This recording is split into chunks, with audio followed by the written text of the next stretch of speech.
আকাশবাণী কলকাতার মহিলা মহলে আজকের পর্বটি প্রকৃত অর্থেই বিশেষ, কারণ আজকে আমাদের মধ্যে অতিথি হিসেবে যিনি রয়েছেন বিভিন্ন ধরনের কাজ নিয়ে কিভাবে তার পরিচয় দিই সেটাই ভাবছি। তিনি একজন অসম্ভব শক্তিশালী অভিনেত্রী। তিনি মঞ্চে, চলচ্চিত্রে, টেলিভিশনে আপনারা তাকে নানা ভূমিকায় দেখেছেন, কিন্তু প্রত্যেকটি ভূমিকাতেই তিনি একেবারে রোহিত শর্মার মতো করে ব্যাট করেছেন।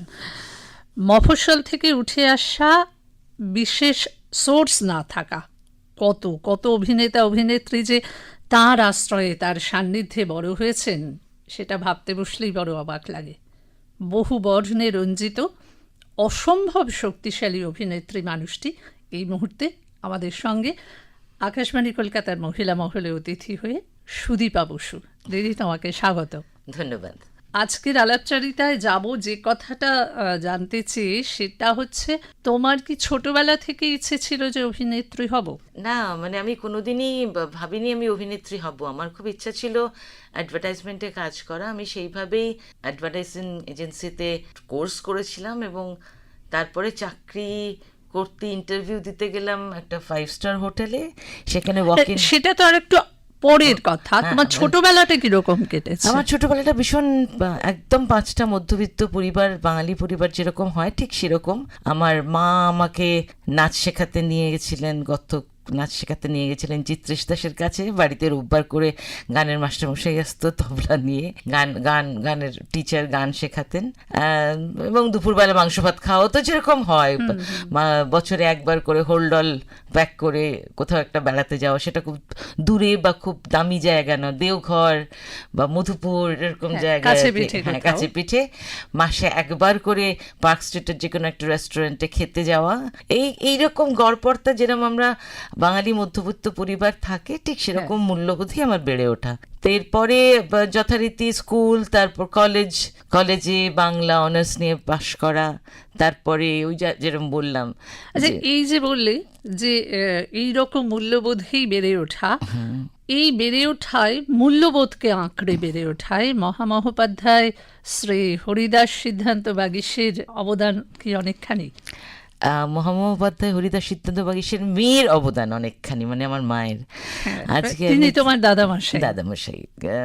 আজকে আমি যেখানে যে মূল্যবোধে দাঁড়িয়ে আছি, এই যে আমার যে কর্মযজ্ঞে আমি আছি, সেখানে যে আমি ব্যালেন্স করে চলতে পারি, মাথা ঠিক রেখে, অতিরিক্ত পরিমাণে চাহিদা না বাড়িয়ে, সেজন্য সম্পূর্ণভাবে দায়ী আমার মা। এবং আমার চরিত্র গঠনেরও মূল স্তম্ভই আমার মা, কারণ আমার বাবা ভীষণ নরম মনের মানুষ ছিলেন। চলেও গেছেন অনেক আগে, উনি চলে গেছেন 86 সালে, তখন আমি কলেজে পড়ি। কাজে আমার যদি বেড়ে ওঠা তুমি বলো, তাহলে বেড়ে ওঠা আমার মায়ের সঙ্গেই। এবং একটু কড়া ধাঁচেরই ছিলেন, ভাগ্যিস ছিলেন, আজ আমি তার সুফলটা বুঝতে পারি। তারপরে আমার 2 দিদি আছেন, মানে ছিলেন, এক দিদি চলে গেছেন কোভিডের সময়। পড়াশোনাটা আমাদের বাড়িতে ভীষণ আবশ্যিকভাবেই ছিল আর কি, মানে বই পড়া হলেও পড়া, মানে গল্পের বই।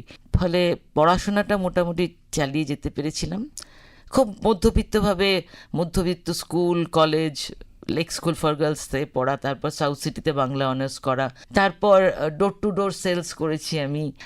মানে সেটা কি বাবা খুব অল্প বয়সে চলে যাওয়ার কারণে? না, আর্থিক কারণে একেবারেই নয়, একেবারেই আমার হাত খরচার জন্য। আমি হাত খরচাটা নিজে স্বাবলম্বী থাকবো। হ্যাঁ, একদমই। তারপরে রাস্তায় বিস্কুট বেচেছি, লজেন্স বেচেছি, এগুলো সব করেছি। এবং তার সঙ্গে সঙ্গে তখন আমি খুব ছোট ছোট গ্রুপ থিয়েটারে নাটক করতাম।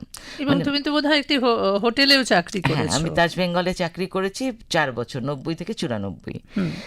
তো তারপরে ওই বিভিন্ন ছোট ছোট গ্রুপে তারা কম্পিটিশনে যেত, এবং কম্পিটিশনে গিয়ে ফিরতে রাত হলে আমাকে কেউ পৌঁছে দিত না, কারণ আমার মা ভীষণ বকতেন, দরজা বন্ধ করে দিতেন।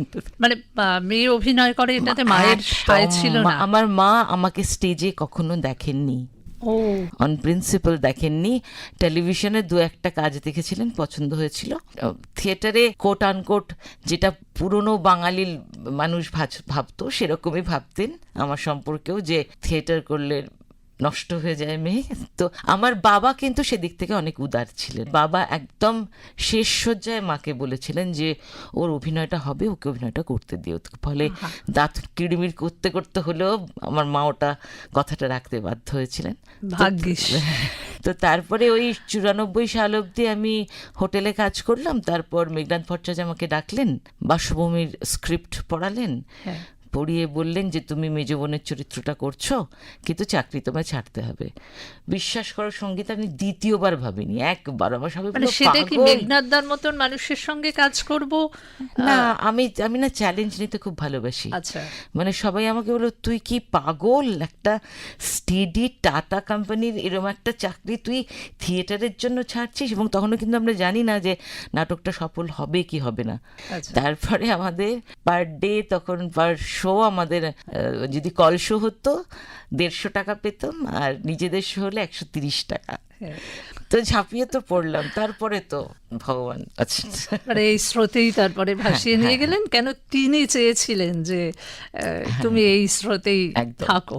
আচ্ছা, এই যে সুদীপাদি মানে এরকম একটি মানুষ যে একই সঙ্গে ভীষণ ইমোশনাল, আবার একই সঙ্গে ভীষণ কঠোর।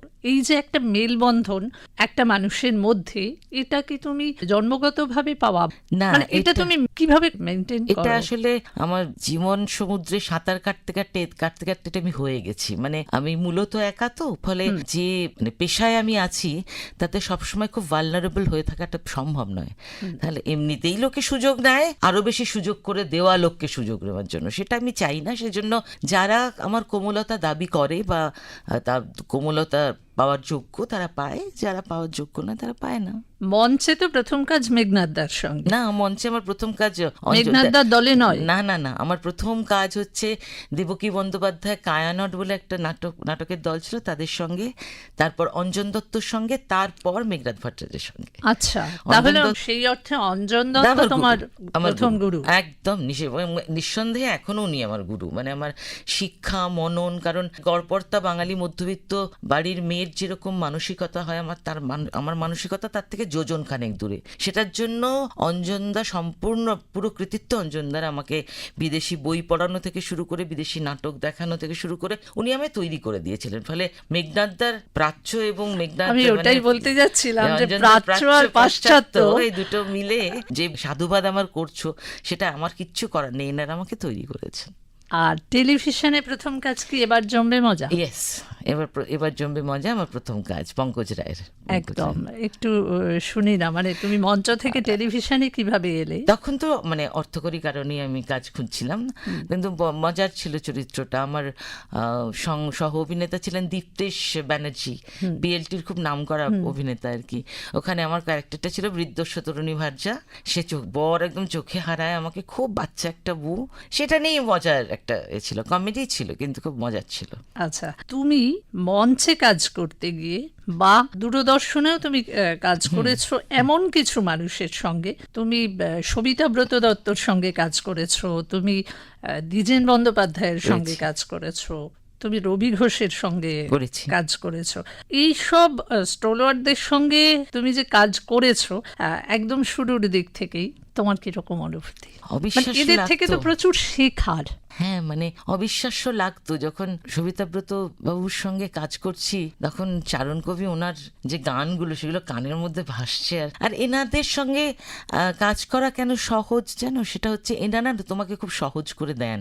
আচ্ছা, মানে এনাদের তো কোনো বাড়তি ব্যাগেজ নেই, এনারা জানেন এনারা কি, এবং এনারা না কখনো যেহেতু ভার মুক্ত, তোমাকেও ভার মুক্ত করে দেবে। তোমার কখনো মনে হবে না আমি এখন রবি ঘোষ, না, একদম না। আমার মনে আছে যেদিনকে আমি রবি ঘোষের সঙ্গে অভিনয় করছি একটা সিরিয়ালের জন্য, উনি আমার সঙ্গে আমার একাডেমিতে শো, যিশু দাশগুপ্ত ছিলেন ডিরেক্টর, উনি নিজেও খুব কনসিডারেট অ্যাবাউট গ্রুপ থিয়েটার, উনি আমার ছেড়েও দিতেন, কিন্তু এত সুন্দর করে বলেছিলেন রবি ঘোষ যে মেয়েটাকে ছেড়ে দে না, দেখ না মুখটা কিরকম সাদা হয়ে টেনশন করছে। রবি ঘোষ বলছেন এবং হ্যাঁ, আমি যখন বলেছিলাম যে আমার অভিনয় ক্যারিয়ারে কিছু হবে না, তখন উনি বলেছেন কেন বলছো তুমি এরকম? আমি বললাম না, আমাকে তো দেখতে ভালো নয়। তখন আমাকে উনি জিজ্ঞেস করলেন আমাকে তোমার কিরকম মনে হয় দেখতে, না আপনাকে আমার সব সময় ভীষণ সুপুরুষ মনে হয়। বলে শোনো, তুমি যখন চরিত্রটা করবে তখন তো তুমি থাকবে না, তুমি চরিত্রটা হয়ে উঠবে, চরিত্রটা হয়ে উঠলে দেখবে তোমাকে এমনি খুব সুন্দর লাগছে। আহা, এটা এত আত্মবিশ্বাস বাড়ায়, এবং এটা আমি মাথায় করে মানে শিরোধার্য করে রেখেছি যে আমি ওই 50 বার করে টাচ আপ করা, 50 বার করে মানে শটের মাঝখানে আয়না দেখা আমি একদম পছন্দ করি না।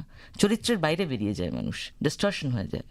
মানে আমি চেষ্টা করি আমি যে চরিত্রই করি না কেন সেটাকে যথেষ্ট মূল্য দিয়ে এবং সিরিয়াসলি করার, ওটা আমি করি। মানে খুব হেলা ফেলা করে আমি আজ অব্দি কোনো চরিত্রই করিনি, সে যে চরিত্রই হোক না কেন। একদম। তো সে সেটা তো আমরা মানে উল্টো দিকে বসে যারা দেখি, সেটা মঞ্চ হোক অথবা পর্দায় হোক, সেটা তো আমরা ভীষণভাবে অনুভব করি।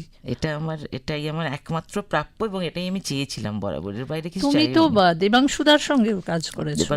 দেবাংশুর সঙ্গে আমি যে কাজটা করেছিলাম সেই কাজটা খুব মুখে মুখে ফেরে, সেটা হচ্ছে স্বাদ বলে একটা টেলিফিল্ম। বেলুর মঠের প্রধান প্রব্রাজিকা আমাকে বলেছিলেন তুমি ওটাতে, আমি খুব অবাক হয়ে গেলাম, না আপনারা দেখেন? বলে কেন দেখবো না, আমাদের জীবনও খুব স্বাভাবিক মানুষেরই জীবন, আমরা সাধনা করি বলে আমরা বিনোদন থেকে দূরে তার কোনো মানে নেই। আমি সেদিনকে প্রচণ্ড উত্তেজিত হয়ে গেছিলাম যে উনি দেখেছেন আমার এই কাজটা। ওই কাজটা দেবাংশুর করা। হ্যাঁ, দেবাংশুর কাজে রাজেশ্বরী বলে একটা সিরিয়ালে আমি গানও গেয়েছিলাম, নাচও করেছিলাম। দেবাংশুর সঙ্গে আমি খুব প্রচুর কাজ করেছি। কমপ্লিট ডিরেক্টর ছিলেন। অ্যাবসলিউটলি, স্ক্রিপ্ট লেখা থেকে শুরু করে স্ক্রিপ্ট, ক্যামেরা, এডিটিং, গান, সুর দেওয়া সব। মিস করো? কি করবো আর, না, আমি শুধু আমি দেবাংশুদার কথা বলছি না, তুমি পীযূষদার সঙ্গে কাজ করেছো সহ অভিনেতা হিসেবে। হ্যাঁ, অনেকগুলো।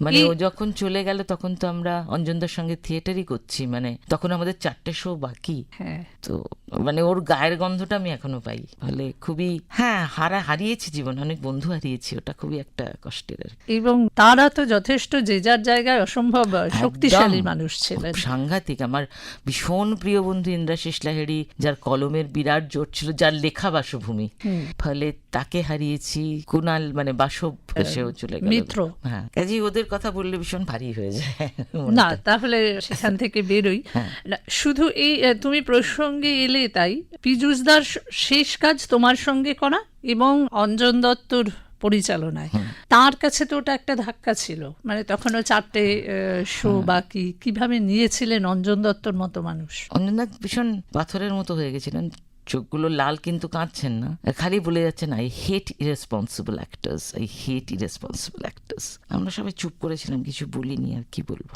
ছন্দাদি খুব ভেঙে পড়েছিলেন, অঞ্জনদার স্ত্রী খুব ভেঙে পড়েছিলেন। আমরা বলেছিলাম যে অন্য কাউকে দিয়ে যদি করেন, রাজি হননি, দরকার নেই, থাক, 4টে শোর টাকা গেছে, যাক। মানে পীযূষের কোনো রিপ্লেসমেন্ট হয়নি, এটা একটা ভালো জিনিস আর কি।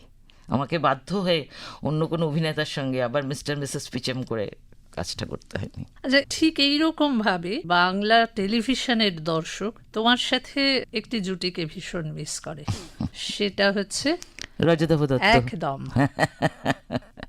এক আকাশের নিচে। ওটা একটা বাংলা সিরিয়ালের একটা মাইলস্টোন, কিন্তু অত চূড়ান্ত সফল একটা জুটিকেও, অত চূড়ান্ত সফল একটা কমেডিয়ান জুটিকেও আমরা তারপরে একসঙ্গে পেলাম না কেন? এটা তো পরিচালকরা বলবে, পরিচালক প্রযোজকেরা বলবেন, তবে হলে ভালো হতো, এটা আমি বিশ্বাস করি। কারণ আমার সঙ্গে ওই যে কেমিস্ট্রিটা তোমাদের সামনে আসতো, সেটা আসতো এই কারণে যে আমরা খুব ভালো বন্ধু, মানে আমাদের বন্ধুত্ব প্রায় 34 বছরের বন্ধুত্ব আমাদের।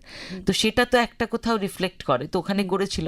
রবি ওঝার মতো ডিরেক্টর এবং প্রডিউসার ছিল বলে উনি এটা করতে পেরেছেন। তারপরে আমি বলতে বাধ্য হচ্ছি যে সেরমভাবে কেউ আর দেখেনি কখনো আমাদের, দেখলে তো নিশ্চয়ই দিত, কারণ প্রত্যেকে তো তার প্রোডাক্টের সাফল্যটা চায়, তো বেস্টটা চায়। হ্যাঁ, তো তারা হয়তো মনে করেছে যে না, অন্যভাবে যদি দেখা যায়। তোমার জীবনের শিক্ষকদের কথা একটু শুনি, সেটা অভিনয় জীবন এবং তোমার বাস্তব জীবন। আমার প্রথম শিক্ষক আমার মা। মার কাছ থেকে মানে জীবনের প্রতিকূলতা আসলে মাথা ঠান্ডা রেখে, টাকা পয়সা কমে গেলে বিচলিত না হয়ে বাড়ির সমস্ত কাজ নিজে করা, এইগুলো আমি শিখেছি। এগুলো বেসিক, যেগুলো বেসিক মানে যে কোনো জায়গায় শুটিংয়ে গিয়ে আমি না ডিম সেদ্ধটা করতেই পারি না এরকম বলার আমার কোনো বিলাসিতার জায়গা আমার মা রাখেননি।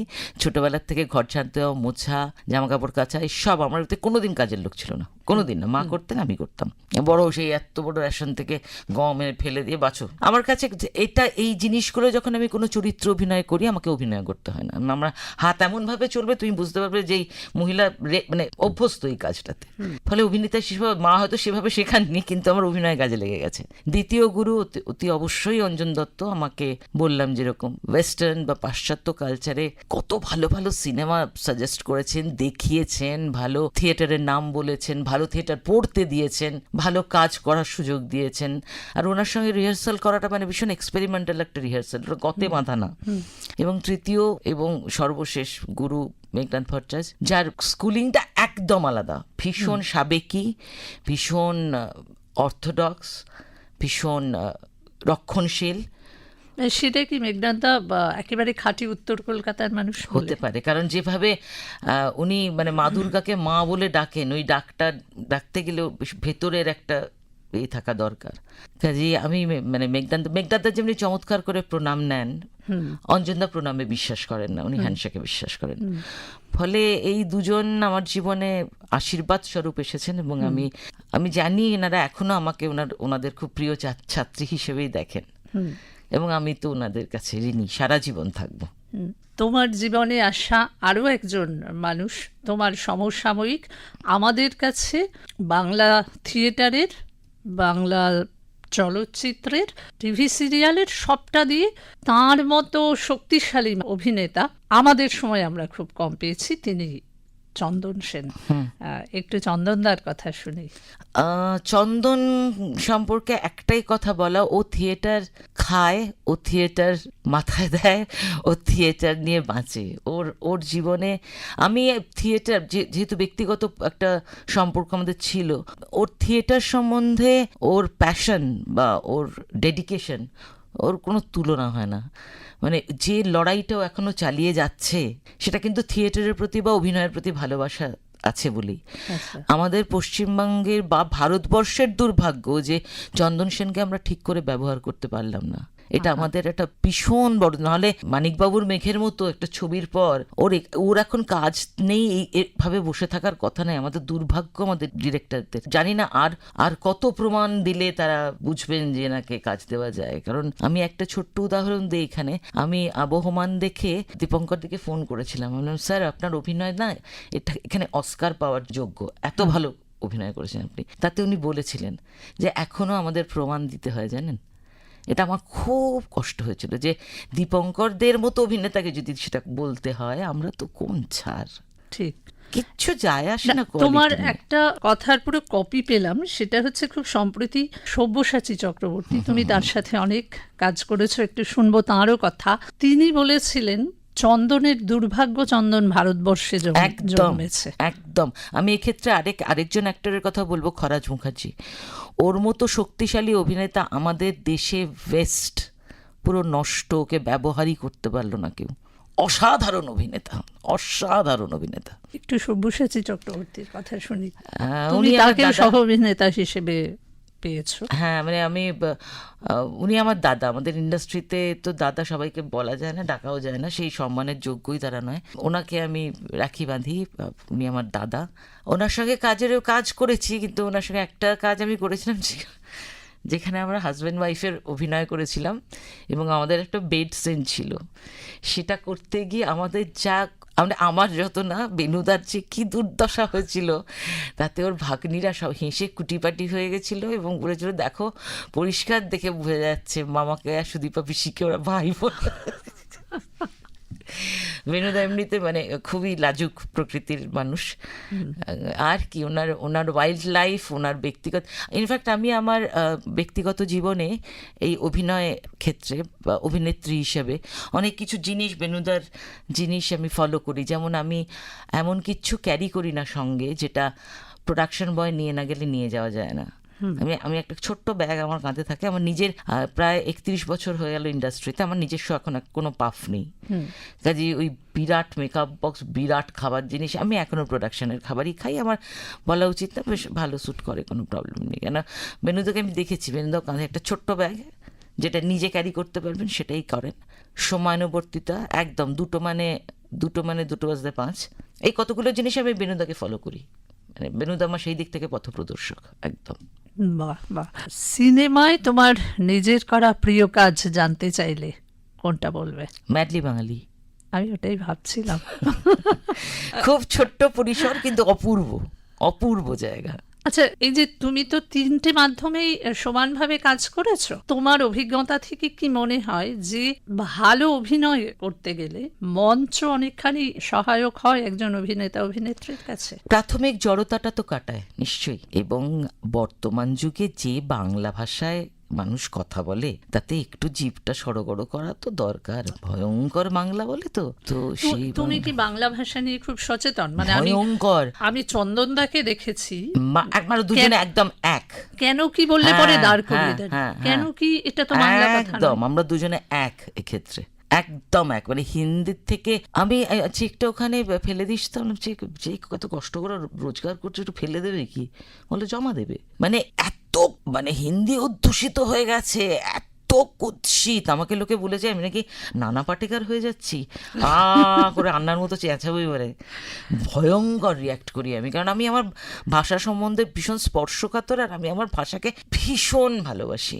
যেটুকু ইংরেজি আসলো, কিন্তু তারপরে বাংলাটা বাংলার মতো করে বলো, হিন্দিতে বলো না। ওরা আমার না অ্যাকচুয়ালি শুরু করবেই, ওরা অ্যাকচুয়ালি আমার না বন্ধু বান্ধবরা সবাই নন বেঙ্গলি, আমরা তাদের বাংলা শেখাও, তারা তো বাংলায় রয়েছে, তারা বাংলাটা শিখুক। আমি খুব খুব বাজে রকম স্টাবার্ন ব্যাপারে। আচ্ছা, অনেকক্ষণ ধরে তোমার সহকর্মীদের সঙ্গে নিয়ে কথা হচ্ছিল, তোমার প্রিয় অভিনেতা অভিনেত্রী যদি জানতে চাই কি বলবে?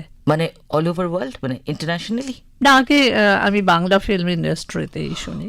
ও বাংলা ফিল্ম ইন্ডাস্ট্রিতে রবি ঘোষ, শ্রেষ্ঠ অভিনেতা রবি ঘোষ, শ্রেষ্ঠ অভিনেত্রী মাধবী মুখার্জি। বেশ। আর যদি প্রিয় পরিচালক জানতে চাই? সত্যজিৎ রায়। সামনে থেকে দেখার সৌভাগ্য হয়েছে। অটোগ্রাফ নিয়েছিলাম একটা বিয়ে বাড়িতে। মানুষ হিসেবে কিরকম ছিলেন? বিশ্ববরেণ্য পরিচালক, সেটা নিয়ে কোনো কথাই হবে না। ওনার সঙ্গে আমার যতটুকু আলাপচারিতা হয়েছে তার মধ্যে আমার ওনাকে চমৎকার লেগেছিল, কারণ উনি যখন এসে আমার সামনে দাঁড়িয়েছেন, আমার কাছে না ছিল পেন না ছিল কাগজ, আমি একটা টিস্যু পেপার জোগাড় করেছি, পেন জোগাড় করেছি, এবং যতক্ষণ জোগাড় করেছি উনি দাঁড়িয়েছিলেন। এটা বোঝা যায় ওনার স্ট্যাচারটা অতটাই, যতটা লম্বা উনি ততটা বড় মাপের মানুষ। ঠিক। এখনো করা হয়ে ওঠেনি, কিন্তু প্রবলভাবে ইচ্ছে আছে। এমন কি কি ইচ্ছে আছে তোমার, মানে অভিনয় করার ক্ষেত্রে? যদি তাই বলি, তাহলে আমি সাউন্ড অফ মিউজিকের মারিয়া হতে চাই, ওটা আমার ভীষণ প্রিয় চরিত্র। আর করা হয়ে ওঠেনি তো অনেক কিছুই আমার করা হয়ে ওঠেনি, কিন্তু যেটা আমি ভীষণভাবে চাই, আমি খুব সুস্থ থাকতে চাই মানসিক এবং শারীরিকভাবে, এবং যত কালচারাল প্রোগ্রাম আমাদের কলকাতায় আসে আমি সব কিছু অ্যাটেন্ড করতে চাই। আমি এটা দিয়েই শেষ করতে চাইছিলাম যে তুমি অভিনয় করো, সেটা মঞ্চেই হোক, টেলিভিশনেই হোক, বড় পর্দায় হোক, অভিনয় করো, কিন্তু তোমার মতো আর্ট অ্যাপ্রিসিয়েশন আমি খুব কম স্টারকে দেখেছি। আমি স্টার নই, একদম ভালো গান, ভালো ছবি আঁকা, ভালো বই প্রকাশের অনুষ্ঠান, সুদীপাদি নেই, এটা খুব কম হয়। এটা তুমি কিভাবে করো, এই যে আর্ট অ্যাপ্রিসিয়েশন? এটা কি জানো, ওয়ান লিডস টু অ্যানাদার। তুমি একটা জায়গায় গেছো, সেখানকার লোকেরা জানলো তুমি শুনতে ভালোবাসো, তাদের পরের কনসার্ট বা কিছুতে ওরা ডাকবে, এবং ওরা ডাকলে আমি যাবই।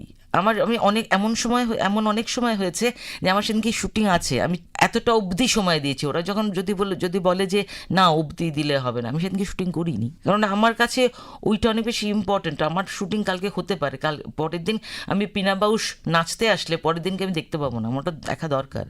আমি নাচি বা না নাচি, আমার জীবনের মনে কোঠায় তো ওটা থাকবে, কাজে ওটা ভীষণ দরকার। এই মানসিকতাটা প্রতিটা মানুষের মধ্যে গ্রো করাটা উচিত, থাকা উচিত শিল্পের স্বার্থে, সেটা যে কোনো শিল্প, তাই না? হ্যাঁ, তারা উচিত, কিন্তু তারা কি এখন পারবে রিল আর টিকটক থেকে বেরিয়ে কিছু করতে?